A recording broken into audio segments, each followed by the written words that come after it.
Garden City, Long Island, New York, inside the DMV office, a place you'd normally go to renew your license, not necessarily rewrite history. But due to one sharp-eyed individual noticing something didn't add up, test results were being logged for applicants who never showed up. That single moment of curiosity cracked open a trail of corruption that would soon expose a systematic failure, one that reached right into the heart of the state's own licensing system. 3 employees of the Garden City DMV are among 7 people indicted in this elaborate cheating scheme. Prosecutors say they helped applicants skip the required test, and one woman even wore disguises to impersonate test takers.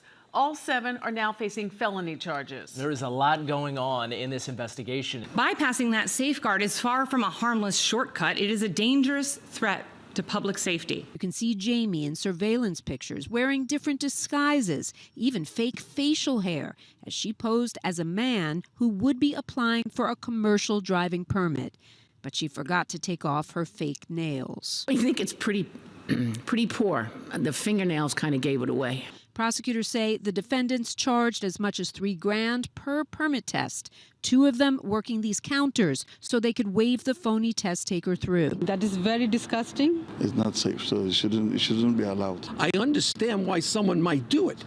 I understand the frustration in trying to do it legally. Now those workers are facing a host of charges, including felonies such as tampering with public records and impairing the integrity of a government licensing exam.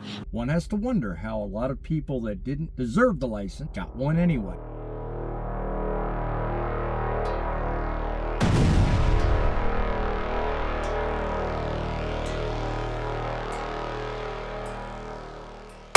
Greetings, truck lovers and truth seekers from all over the United States of Truckin. Boss Man here, live from the Truth in Broadcasting Mobile Command Center, your home of critical thinking fueled by faith, sanctioned by God. $3,000 a pop. Quite a good take for a day's work, right? No test, no training, no road time, just cash and a counterfeit prompt. Behind the counter, DMV insiders allegedly moving the paperwork along faster than freight in the night. Dozens of licenses, all rubber stamped. I think where this agency has gotten to, especially in the last administration, has been as a rubber stamping agency.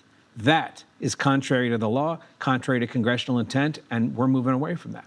When prosecutors finally lowered the boom, a whopping 51-count indictment was delivered. Forgery, bribery, falsifying public documents. And folks, it was all discovered because of one honest person refusing to look the other way. And here's where you draw the line back to that old phrase I used in section 1. Follow the money. Every time a shortcut is sold, every time a regulation is ignored, someone's making a profit while the rest of us carry the liability. Tell me in the comments below, who's really steering this industry? Is it the driver who makes the delivery, or is it the dollar? Let me know your thoughts below. See, this wasn't just a local crime. It was a systematic failure. One that it took an accident in Florida to propagate an opening to find. Proof the very agencies meant to safeguard our profession can be compromised from the inside out. So when you hear about new rules, new oversight, another task force, remember, it's not just about being in control. It's about whether the men and women behind those desks are actually worthy of the job they're trusted to do. Folks, before I go any further, let me ask you, if you believe we can make trucking great again, go down below, hit the like button, and be sure and stick around to the end of this video because you'll want to hear how this turns out.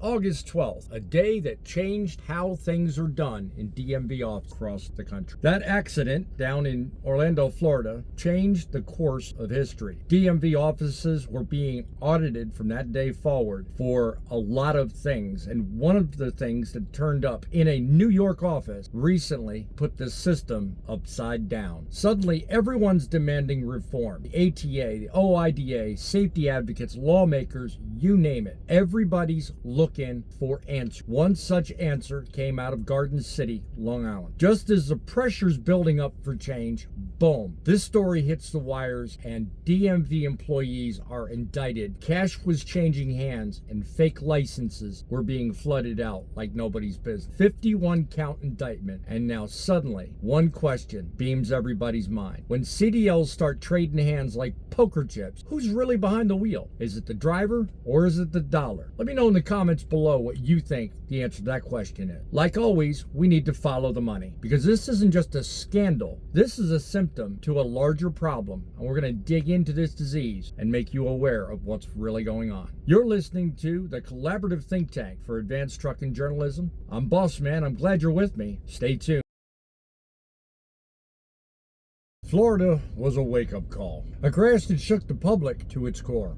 It started in motion a series of investigations and received an outcry from every corner of the trucking industry. Agencies like the ATA, OOIDA, and everybody from Washington to California was demanding a fix. And so far we've talked about that, leading us to Long Island, where corruption turned a state office into a cash machine and CDL express lane. 3 stories, 1 conclusion, and this is not an isolated event. This is systematic, and it's been festering for years. Realize every time a dollar changes hands under that counter, and a test is skipped, and records are falsified, it's yet another piece of trust that dies as a result. Truckers have fought long and hard. We have scraped by and sacrificed way too much to have our image dragged through the mud by greed and government failure. If we ever want to return to the pride and professionalism that once defined our industry, then this has to stop. So what do? We follow the money. We keep shining the light on the corruption. We keep exposing the loopholes, the failures, the frauds, until the only thing holding CDLs are the legitimate and proper people trained to do the job. That's where you come in. This conversation doesn't end here. It begins here. It begins in the cab of every truck and in the comments section of every video that dares to shine a light on them. It's in the heart of every one of us who refuse to stay silent. If a single bad license can slip through the cracks this easily, what else inside the chain of our trucking industry can be either bought, bent, or broken, to use the vernacular of a pre-trip?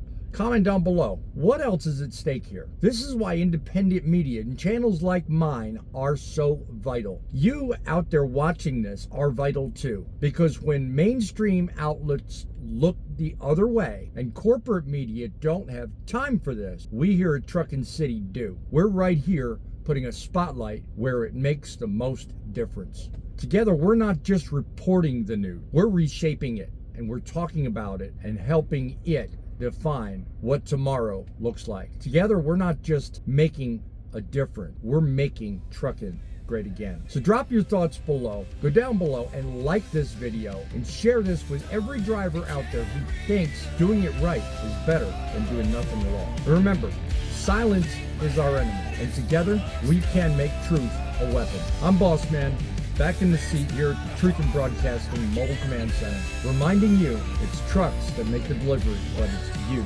that makes the difference. Till the next headlines, keep fighting to hold the truth, keep trucking, and keep it rolling.